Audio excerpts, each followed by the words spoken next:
So thank you for having me, NMI.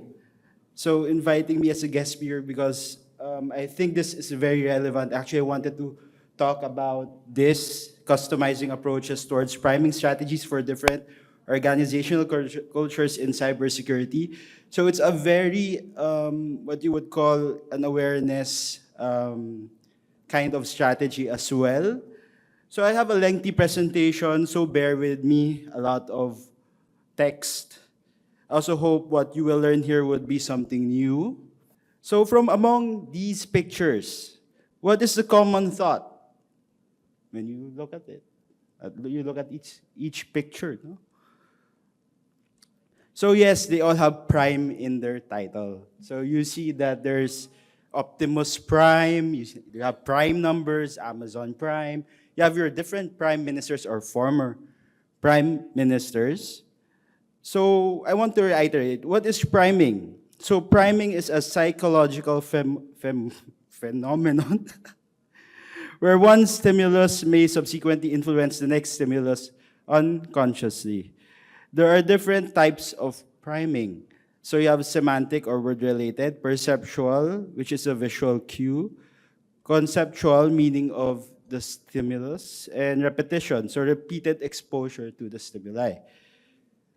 So when you look at this, what I just use is a semantic, perceptual, and repetitive priming. Because you remember the word prime, because it's repeated multiple times. You see that there are pictures of relationships between the word prime. Okay, so we will discuss on how to use priming strategies in cybersecurity. But to do this, we must need to assess the culture of the organization first. So there are different frameworks for assessing culture. I think many HR teams would also use these kinds of frameworks. In cybersecurity, we don't usually look at these frameworks because we focus more on compliance, checklists. We also focus on risk assessments and other types of assessments. So this is pretty different. So first is the CVF, or the Competing Values Framework. It's about understanding culture alignment and fit with strategy. We have Hofstede's. It's a cultural values across countries in organizations. So you use Hofstede's for that. You have Shine's, which is a deep qualitative cultural analysis and to diagnose the root cause of cultural issues. You have the Denison model for measuring cultural impact to performance metrics. So this is more about performance, the cultural impact to business performance. And you have Johnson's cultural web, which is understanding informal and hidden drivers of culture. So this is where we try to understand where to put our priming strategies if we ever use this model. You also have Handy's and Deal and Kennedy's models, which are high-level understanding of culture types in an organization. So it's not as useful as the others, but I just put it here. What's the best and when to use the others? So for me, I believe that the CVF, or Competing Values Framework, combined with Shines, is the best framework to use because we can assess the different culture types in an organization and as per business unit. And then do a deep dive analysis on how and why their culture is like that. So for CVF, we have 4 culture types in the quadrants. You have the clan, the adhocracy, hierarchy, and market culture types. So for clan, it's more about family or collaborative culture. Adhocracy for innovative transformation and constant change.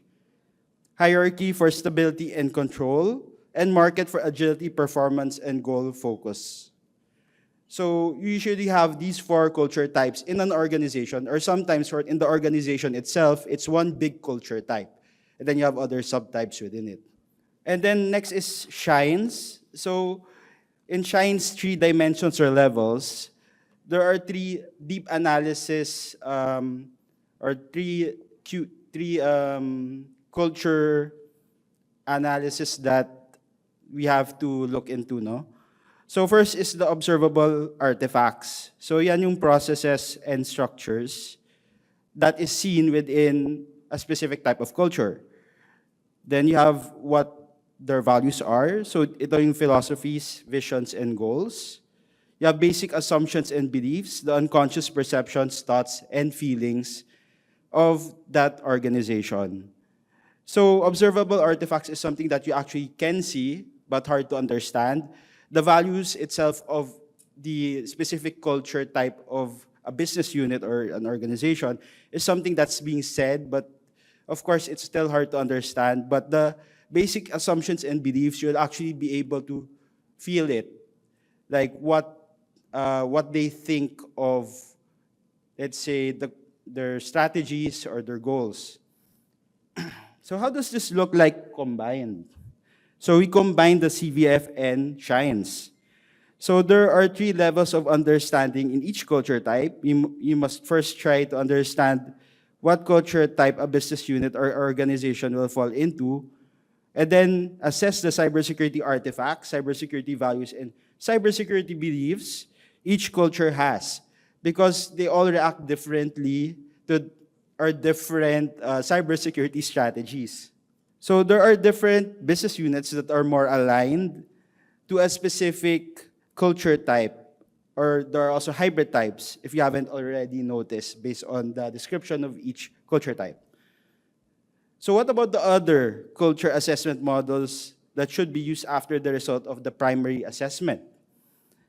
So you need metrics for the culture change, you use Denison's model. If you have cross-border teams or individuals, use Hofstede's.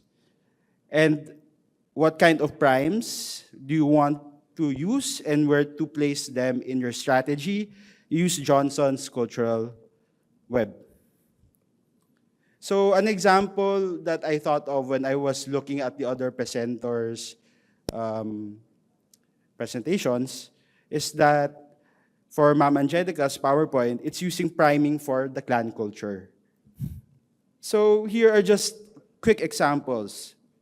So for the clan culture type, artifacts has collaboration processes and structure, values is family, beliefs are internal development and support. For adhocracy, it's really more on open spaces and technologies.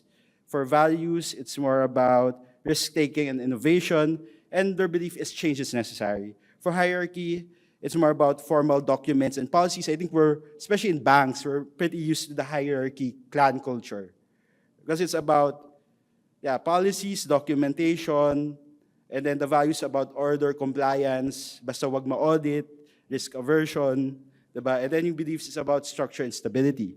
Sa market, which is usually for startups, and also for any consulting firm, artifacts is performance, reports, and quotas. Values is achievement and goals, and beliefs are winning in the market. And also most of our vendors here as well, it's the same. Usually you have a market-looking culture type. So now, how do we actually implement the culture assessment into our cybersecurity strategy? So first is to develop a security awareness and training program that has culture assessment and priming strategies inserted into it. So we can't really do any priming strategy unless you have an awareness and training program in place. And then you have to identify the culture types based on the competing values framework, and then use Shine's 3 levels to understand the culture types and if they are aligned. And then consider other frameworks depending on how the organization looks like. And then lastly, create cybersecurity priming strategies for each culture type for different cybersecurity processes and initiatives. So what priming strategies are used? So first is about subtle reminders. So we use subtle reminders like pop-ups, banners, or email footers, for example, that actually help with priming. You use storytelling using narratives of cyber attacks, visual cues like security icons used, color codes or your UI and UX in your different applications. You have auditory cues like alarms or different patterns of alerts. You have social engineering simulation pre and post priming. So if you want, for example, I want my social engineering simulation, um, I want to have a lot of employees pass. So I would be sending email blasts prior to the actual simulation so that they can ready themselves in case there really is a test or there's a real phishing attack. And then you also have feedback pages for failed takers. So you have to design the pages depending on the culture type, right?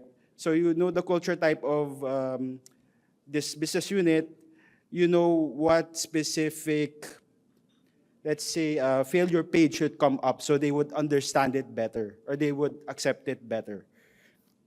Also, security function prompts such as password, strength, color cues. You have your DLP and patching.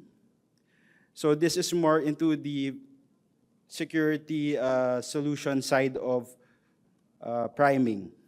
So as you can see, there's different business units that are more aligned to the different four cultures.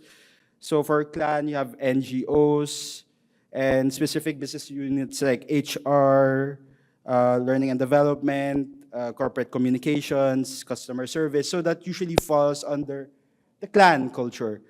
As you notice, they would use family terms like si mama or yung si nanay yan.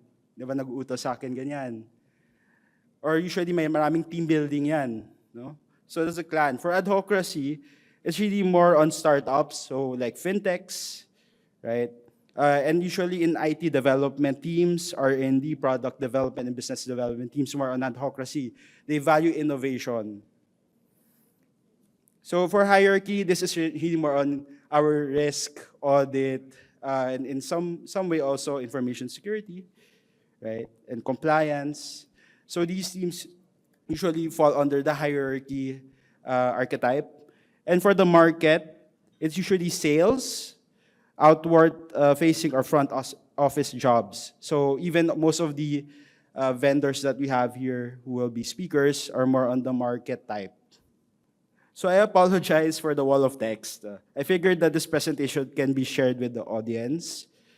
That's why I did this. So I just want to give brief examples of the messaging used for each type. So for clan, we have assumptions of security is about securing each other. Right? And then the primary focus is more about family. So parang sa Fast and Furious, si Vin Diesel, family. And then the artifacts is usually about artifacts or rituals. No? It's really more about team building, and then we also have example peer discussions and storytelling with within the business unit, like, hey, I experienced this cyber attack, and supposedly maybe you can learn from me. Okay. We also have security champions in different business units as well. And then for adhocracy, it's really about security to enable innovation or protecting innovation, smart risk-taking, and empowering individuals. And then the artifacts for priming, for rituals and routines are secure innovation, you have workshops, you have quick security tips for integrating security into a system. And then for hierarchy, it's about compliance and avoiding audit findings, like what I said before. So we're more used to doing our awareness programs based on hierarchy, actually. I think most banks are used to this. And most other companies that have strict compliance requirements. So of course, our visuals are usually clean, and we have nice graphics about security tools. And then we also focus on organizational stability. So we say something like, if you don't follow BSP 982 section blah blah blah, we're going to get an audit finding by BSP. Right? That's usually the wording when it comes to hierarchy. For market, it's really about security protects market share. the messaging here is usually about your cyber champions if you really prevent, or let's say your cyber warriors if you don't click on the phishing link. And then usually you save around this much money if you don't get phished because you don't get hacked. Okay, so what are the benefits? So the benefits of assessing culture is first about understanding the macro overview and micro analysis of culture, discover inconsistencies between culture types and current behaviors, values, and artifacts, more precise culture change or retention initiatives, and strategic alignment of culture shifts.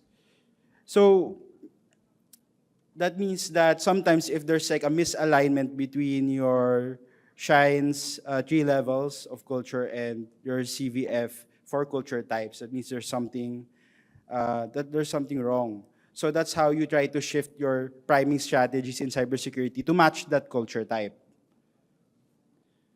And then for priming strategies, okay, if we use it, we will improve security awareness and behavior, reduce human error because people are faster when they're primed for cyber defense. We also enhance training retention because we relate priming to a specific stimuli, improve incident response, have cultural reinforcement, and have cost-effective risk reduction. So you don't really have to rely on so much tools, just the effective ones. Sometimes we can maximize the configurations of our tools to create priming techniques. So I'll give a few examples of other priming techniques being done that I've seen. So gamification for IT devs, secure coding. So there are some tools that have secure coding, and technically, when we use it with the devs, connected to the IDE, sometimes when they're coding, if the code is insecure, suddenly it's going to turn red, the code itself, and will alert the developer that, hey, this is an insecure code. So that's an example there. Or visual and audio cues for alerts for SOC teams. So this is something that I got from one of my managers. He said in his work before that when there's a P1 alert, there would be a jingle. So everyone would know it's a P1 alert. And when it's a P1 alert, you can automatically know, even without reading the email, that, hey, we need to ready our playbooks or incident response when it's a P1. Okay, and of course, you also have security mascots for awareness bass. So when someone see that, oh, it's the security mascot of a specific team, especially in information security, they'll know that it's a security message. And of course, our different anagrams in our awareness bass. So you would better remember the procedures being sent to you. Okay, so quick discussion about the future of cybersecurity priming strategies. So, of course, AI used to drive priming strategies because it's more granular, and the AI nudges are better than rule-based nudges. You have cross-border behavior. We can customize for that. And also per person rather than per team. Okay. You also have contextual priming, so the where and when gets answered as well. So example, I'll have a different prime technique used on me if I'm in the US or in China versus when I'm in the Philippines. Okay. Augmented reality and wearables can also be used to augment priming. Gamification, which is currently also being done by some vendors. And chatbots with priming techniques, like asking priming questions. Okay, so my key takeaway here is prime. Place a security awareness and training program before coming up with a culture assessment and priming strategy. Remember that there are multiple culture assessment frameworks available to fit the need of the different organizations. Insert priming strategies in all operations and technologies that the company uses. Measure priming strategies to continually improve it. And ensure that the security culture has changed through priming and not just increased awareness. So Optimus Prime once said, fate rarely calls upon us at the moment of our choosing. So this means that events may happen, just like cyber attacks, anytime. We must embrace it so we can prepare for the unexpected. Thank you.